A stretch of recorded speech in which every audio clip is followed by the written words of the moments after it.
Good morning. Last class we introduced the seepage analysis. In the seepage analysis, we learnt what is seepage analysis, then what theory we use to understand seepage analysis. We use Laplace equation for two-dimensional flow, and we discussed about the assumptions made in Laplace equation, and also we derived the partial differential equation for two-dimensional flow, and also we discussed the limitations of Laplace equation. Then after discussing the limitations, we again introduced the flow net, the resemblance of flow net, what is flow net. The solutions for Laplace equation in graphical form consisting of two sets of orthogonal curves are known as is known as flow net. There are two sets of curves. One set is flow lines, the other set is equipotential line. Also we discussed the properties of the flow net. Now let us discuss about the uses of flow net.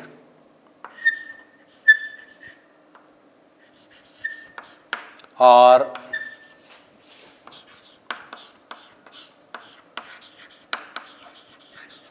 applications of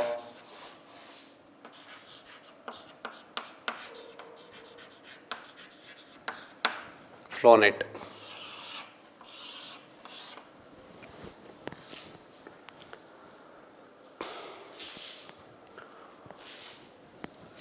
As we discussed in the limitations of Laplace equation,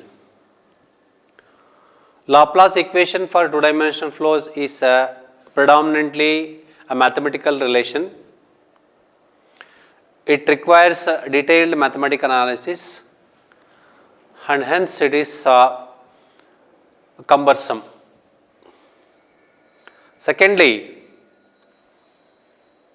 in majority of the practical problems involved in seepage analysis or seepage, there even identification of the hydraulic boundary conditions at the entrance and exit somewhat difficult. Also, to decide the seepage quantity of seepage or estimation of some quantity of seepage and the pressure distribution or pressure dissipation at various levels is again difficult, and sometimes make it is very complex. Hence, to overcome these limitations or difficulties, we proposed the graphical solution to find or to estimate the quantity of seepage and to know the pressure distribution in a structure considered. So, the various applications of flow nets are, the first one is determination of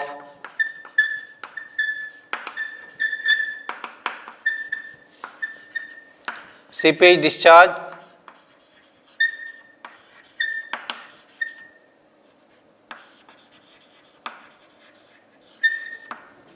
second one determination of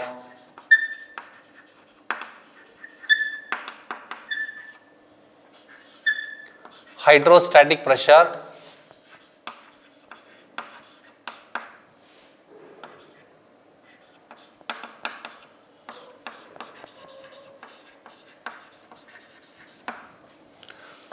next determination of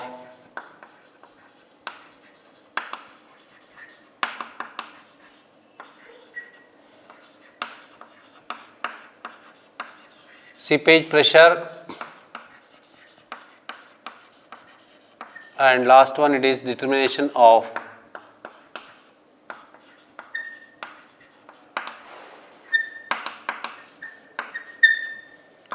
exit gradient.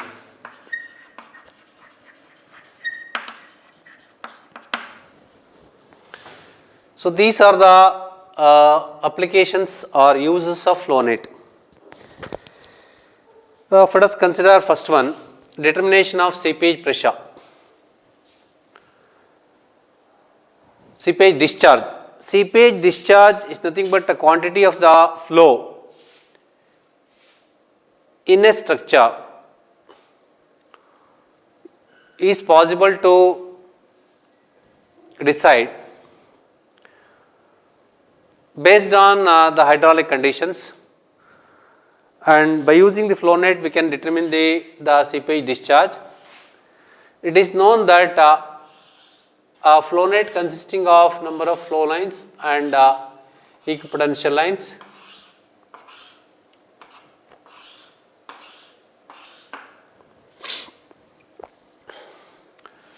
if you consider the system, we know that a set of flow line and equipotential together will form a field, and you can see a number of potential drops 1, 2, 3, 4, then number of flow channels 1, 2, 3, 4, and the discharge through each the flow channel is same, and also the hydraulic gradient of each field is same, or each field and flow channel is same. That is what we have discussed in the last class in the properties of flow net. So quantity of discharge can be calculated. It is Q is equal to delta sigma times of delta Q, that is equal to K times of H into NF by ND. Seepage discharge can be calculated like this. So if you consider one channel, it is delta Q. If you consider all the flow channels, it is summation of delta Q, and that is equal to the hydraulic head, it is the head causing flow plus multiplied by permeability into NF by ND. Here NF is number of flow channels. Say in this flow net 1, 2, 3, there are 4 flow channels, and number of potential drops, pressure difference between the equipotential line can be expressed in terms of this potential drops or number of potential drops, number of flow channel. So this equation is applicable if the soil medium is an isotropic one.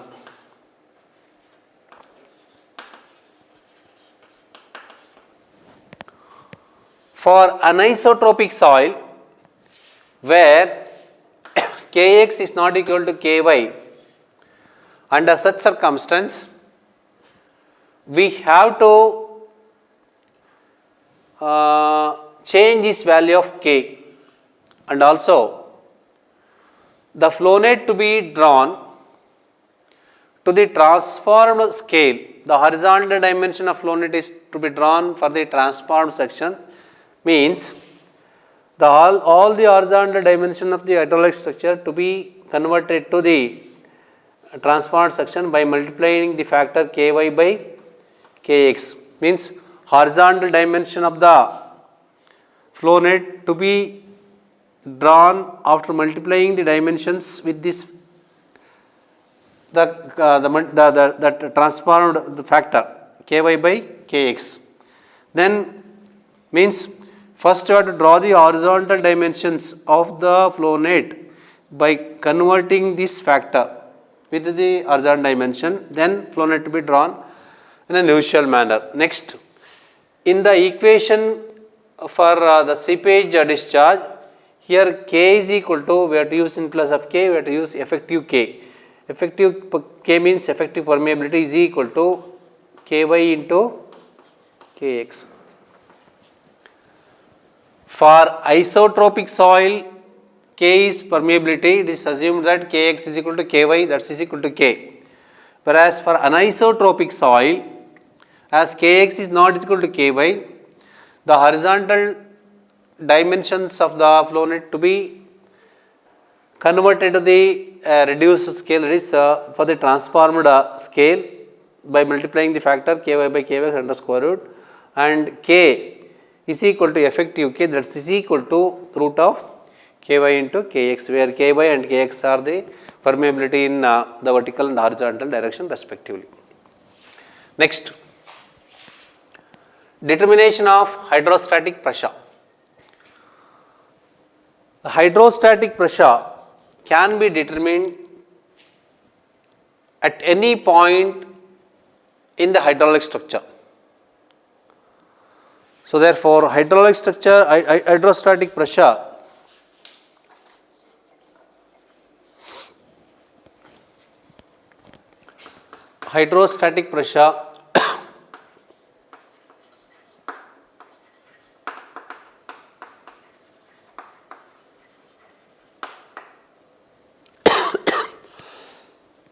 U is equal to HW into gamma W. Hydrostatic pressure in a hydraulic structure at any point is equal to U, that is equal to HW into gamma W. Here HW is equal to hydraulic potential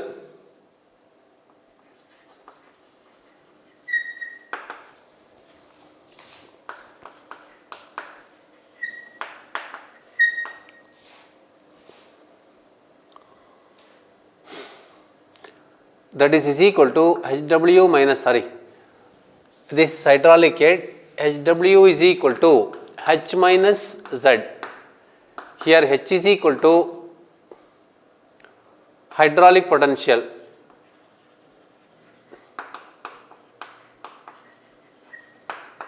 and Z is equal to potential head, and we know that gamma W is equal to unit weight of water. So it is possible to determine hydrostatic pressure at any point in the structure, means at any point in the flow net. Next, determination of seepage pressure. Seepage pressure in a flow net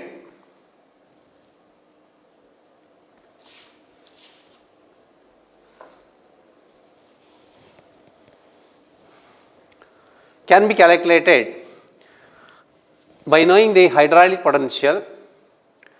Here hydraulic potential after n number of potential drops can be calculated like this: H is equal to H minus n into delta H.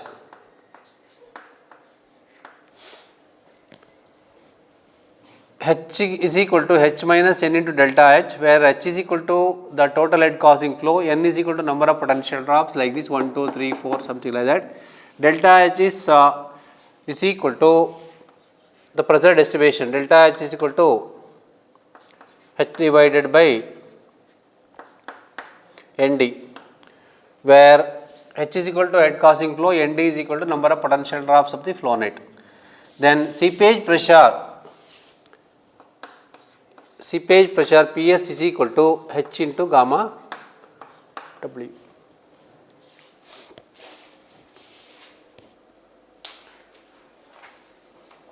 Next, determination of hydraulic gradient. Determination of exit gradient. Exit gradient is a hydraulic gradient. As the name itself implies that it is this exit gradient can be calculated at the downstream end of the flow net or hydraulic structure, where the seepage water leaves the soil and enter to the surface. So exit gradient is nothing but hydraulic gradient at the downstream end of the hydraulic structure, where the seepage water leaves the soil and enter to the surface. Exit gradient IE can be calculated by using the expression delta H by L, where delta H is equal to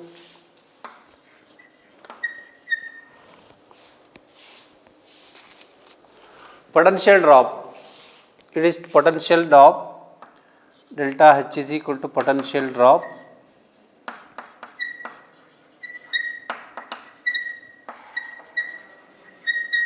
that is equal to H divided by ND.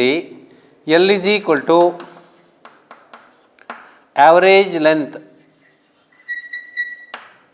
of last field or average length of the field which we consider for determination of exit gradient. Here average length is nothing but we have discussed there in the properties of flow net that the field formed by sets of flow line and equipotential line is approximately square, so that we can draw a circle touching all the four sides of a square. So when we treat the field formed by the flow net and equipotential line is a square, then average length refers to all the four sides. So while calculating exit gradient, so we use delta H, it is the potential drop, that divided by the length, which is L is equal to average length of the field. Average length is nothing but the average dimension of all the four sides. So as per the requirement, we use these the applications and also the corresponding relations to determine the seepage discharge or hydrostatic pressure or to seepage pressure or exit gradient.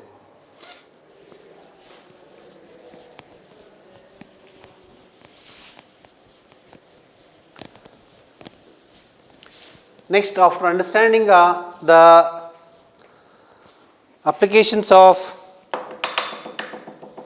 flow net, now let us understand how to draw flow net for various structures.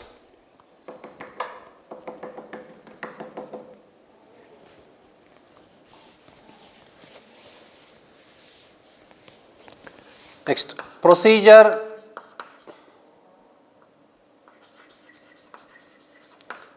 to draw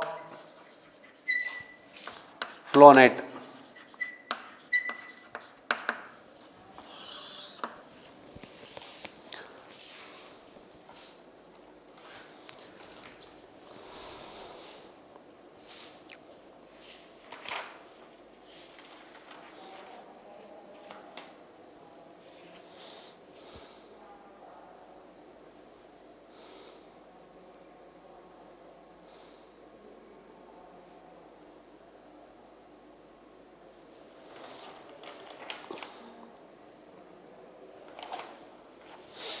We know the properties of flow net.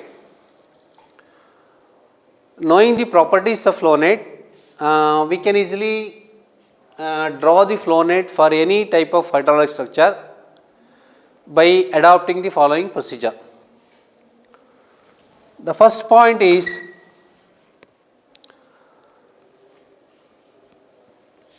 identify the boundary conditions.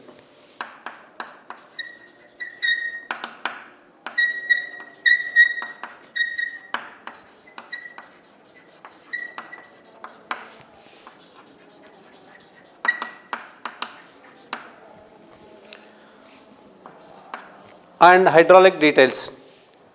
So identifying boundary conditions are nothing but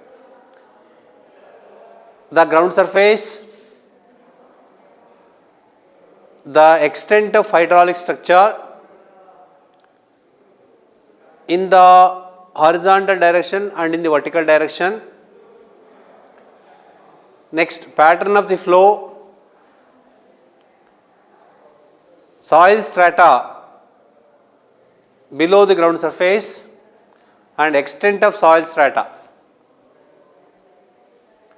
Extent of soil strata means one can expect a very good flow in pervious strata and in impervious strata simply we assume that the seepage is less.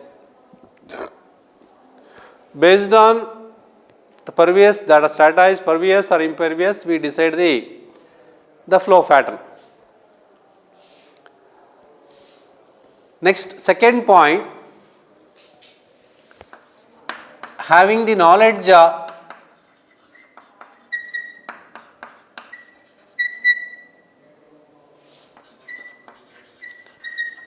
about flow net, we have to decide the flow nets, how to draw flow net for a particular structure.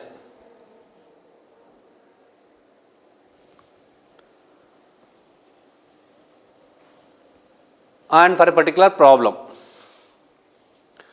And next point is, for a fairly accurate results, 4 to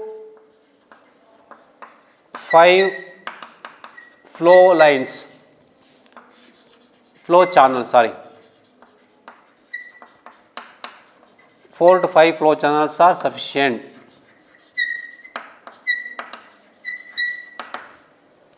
Next,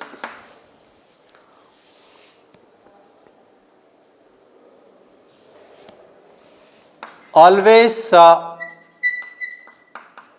observe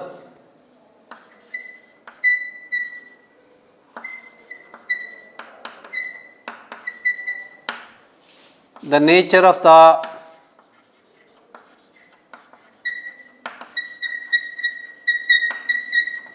flow net. While drawing flow net, always try to observe the nature of the flow net for the entire boundary condition, and we should not try to adjust the details while drawing the flow net or while attempting for the flow net. Means no details to be the finalized unless we complete the flow net. Always we have to observe the nature, that is how the lines appears, how the flow lines appears, how the equipotential line appears, and we should not adjust the details. Next, in a flow net, all the lines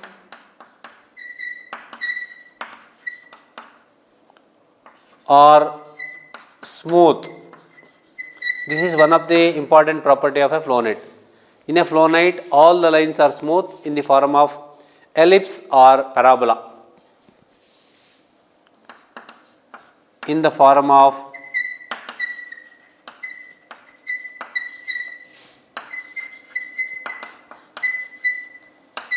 or parabola.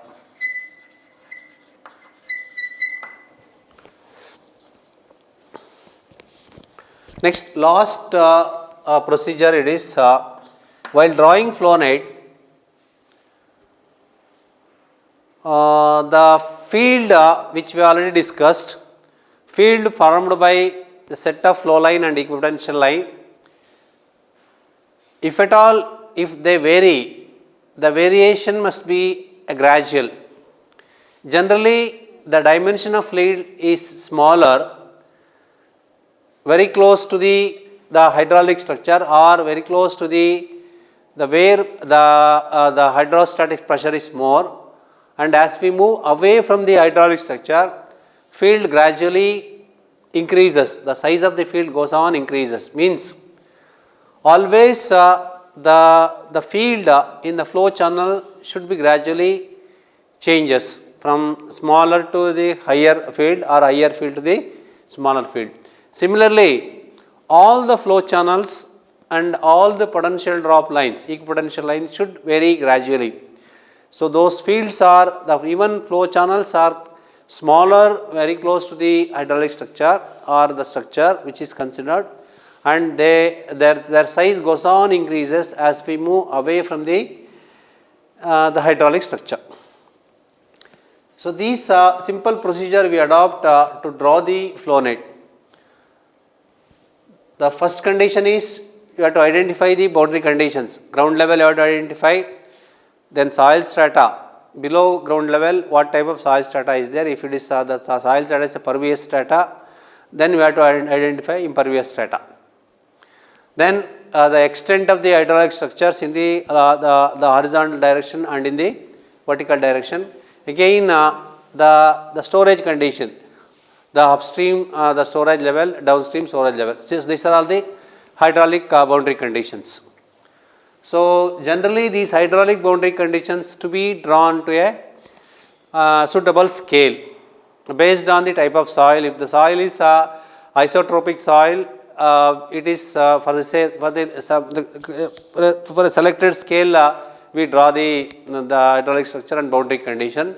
Suppose if the soil is anisotropic soil, then all the horizontal dimension of the hydraulic structures to be drawn to the transformed scale by multiplying the factor root of ky by kx that we already discussed.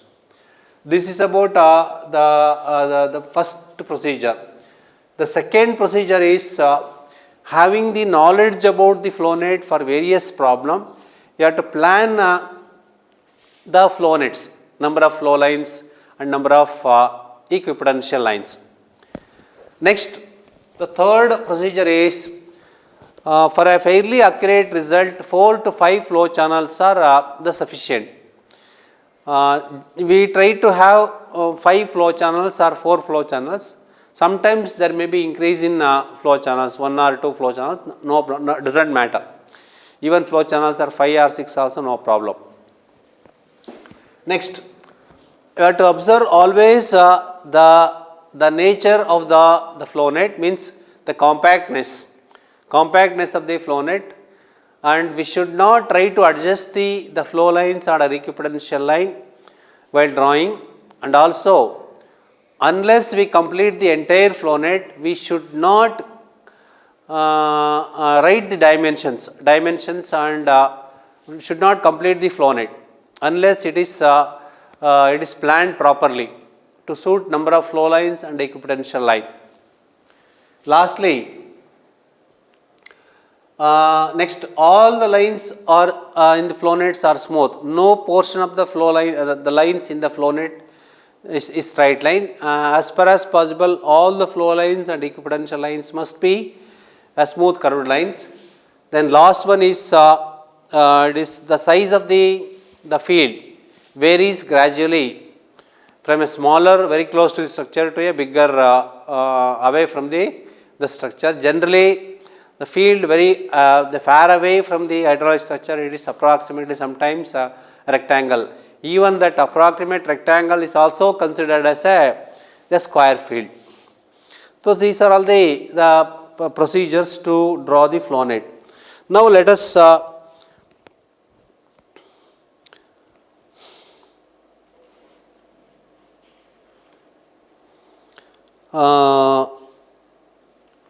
draw some of the typical flow net for various structures.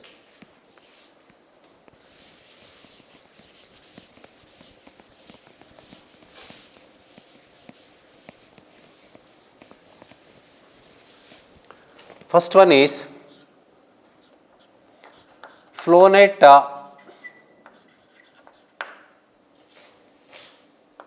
for sheet pile wall.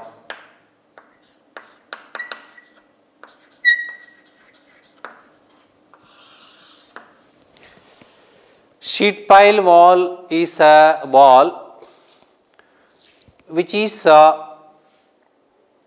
constructed to retain soil or water from one side or both the sides. It is nothing but a sheet pile is a sheet, it resembles the sheet. It can be easily inserted into the soil, or if it is not possible to insert into the soil, it can be driven, just like driving the pegs into the soil.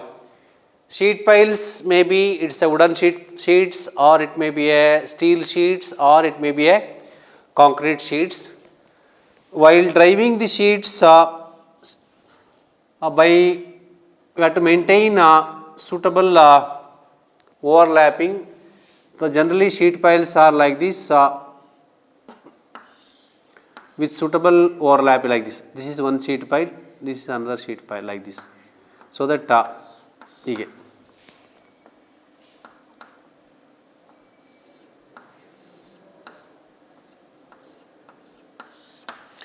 this is the section of the sheet pile, cross section,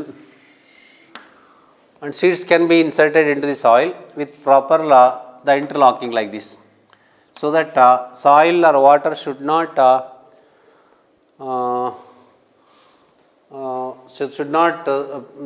pass through these sheets. If at all, if it pass through, means it has to pass through below the sheet pile driven. So sheet piles are generally used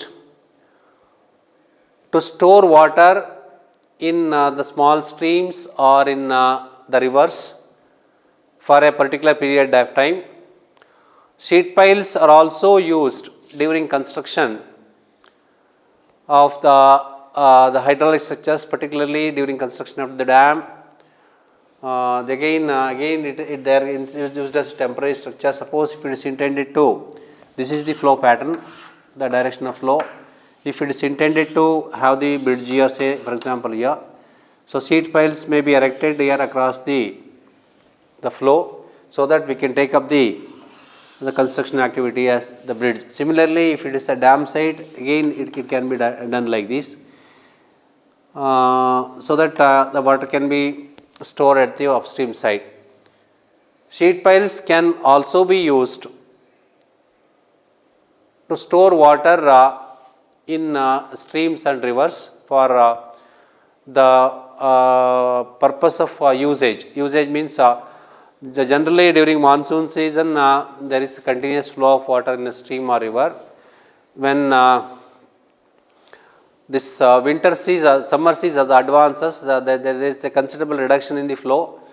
During that season, they will insert the sheet piles to store water for a duration of 4 months, 5 months, 6 months, so that the same can be used during the summer.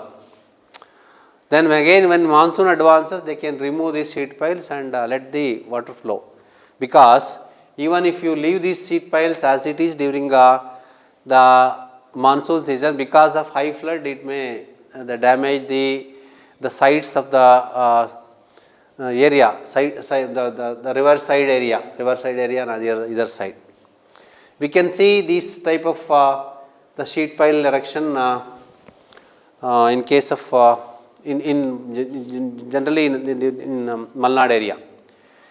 Again, sheet piles is the answer for the retirement of soil, particularly in metro cities. There, to lay the foundation, we go for the excavation, deeper excavation. Excavation can have 2 floor, 3 floor, 4 floor, 5 floor, depends upon the requirement.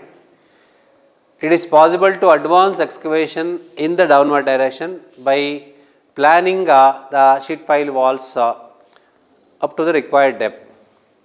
Suppose if the sheet pile wall is used to retain the water, to store water for the multipurpose usage or temporarily, so it will be like this. Consider a sheet pile wall. Let the sheet pile wall is penetrated into the soil.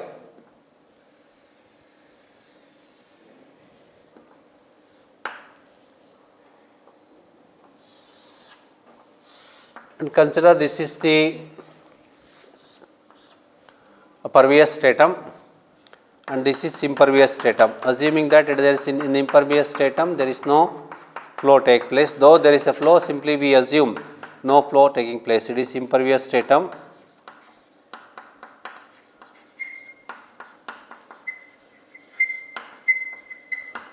And this is pervious stratum. Let us not write anything because first you have to complete the flow net, then you have to complete the details of the flow net.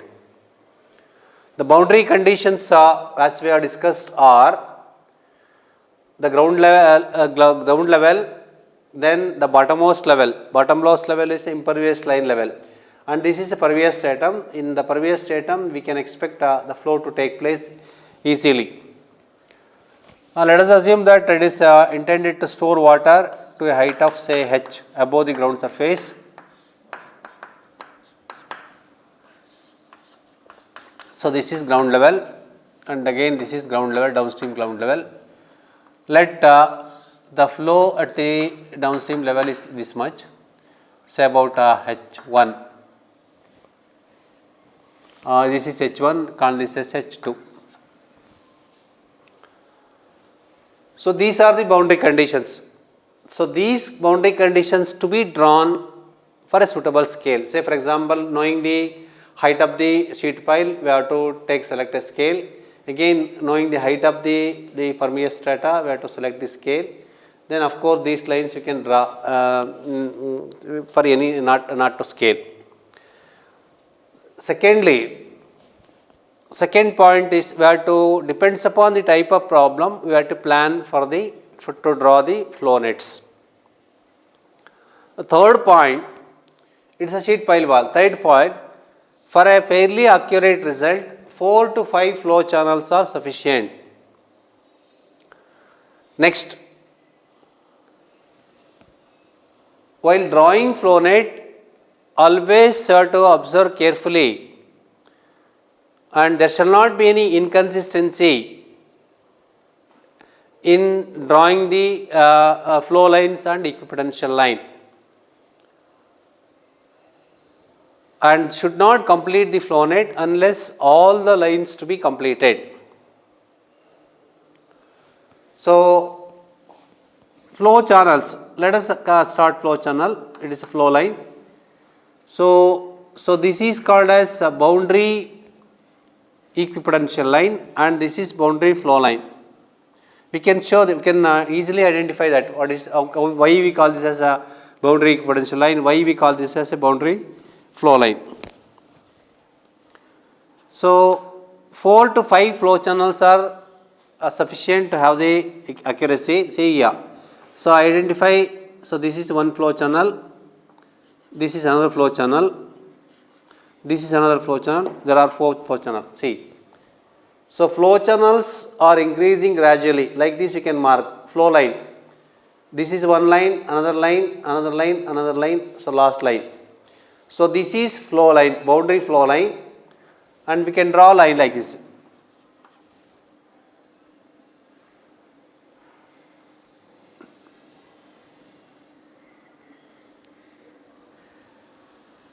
This is the first flow line, second flow line,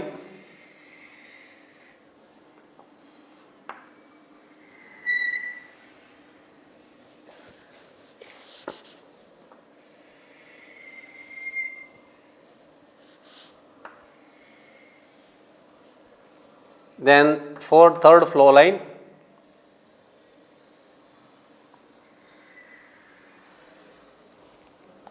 next fourth flow line,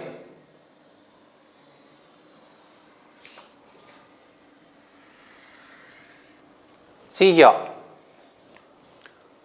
flow lines are in the form of smooth curve, and you can see here 1, 2, 3, 4, 5. There are 4, 5 flow channels. 1, 2, 3, 4, 5. So these are flow channels, and finally this will be the boundary flow line. Next, to draw the equipotential line,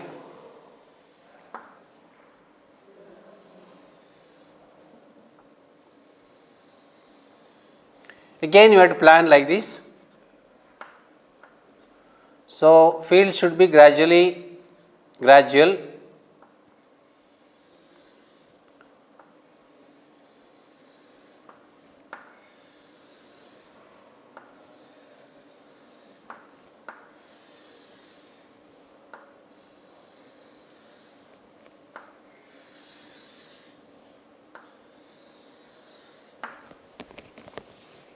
So these are the equipotential lines, and these lines are flow lines.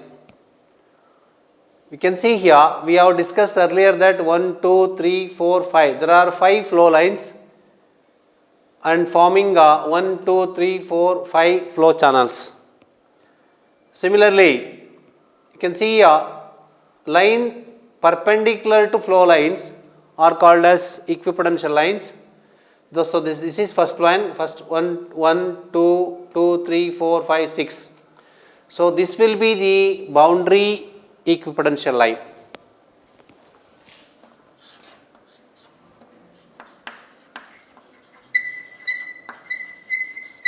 Boundary equipotential line,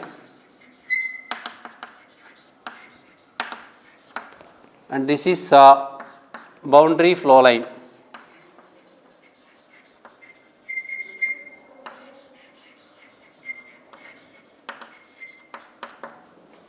Boundary flow line, and this strata is pervious strata where flow can take place easily. This is a sheet pile wall,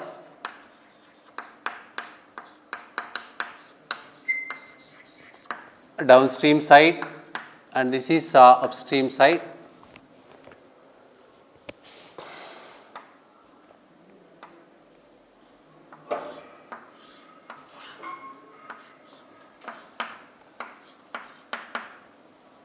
Equipotential lines.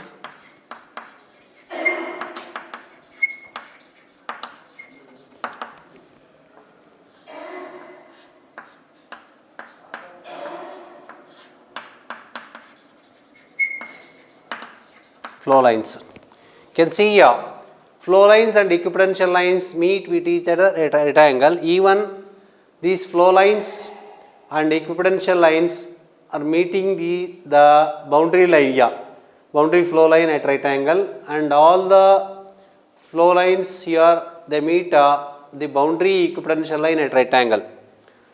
All flow lines meeting equipotential line at right angle, all equipotential line meet the boundary flow line at right angles, and even flow line and equipotential lines are meeting at right angles to each other. So, and again no flow lines are crossing with each other and no equipotential lines are crossing each other. All lines are smooth in the form of smooth curves.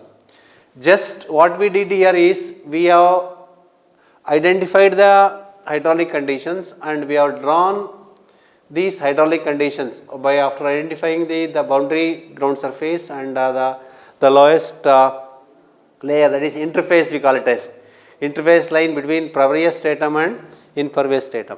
The rest of these lines are drawn by means of freehand smooth curve. We draw these lines by using freehand. We should draw all these lines by smooth hand only. To draw these lines in smooth hand in what is called as a compact manner, we should know the properties of flow net and the procedure how to draw the flow net.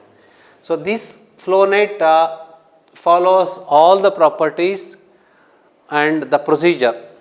Now we can mark the number of flow lines, flow channels, and number of potential drops. You can see 1, 2, 3, 4, 5. There are 5 flow channels. And again, you can mark number of potential drops 1, 2, 3, 4, 5, 6, 7, 8, 9, 10, 11, 12. So there are 12 potential drops and 5 flow channels. Here to find out we can find out all the applications here.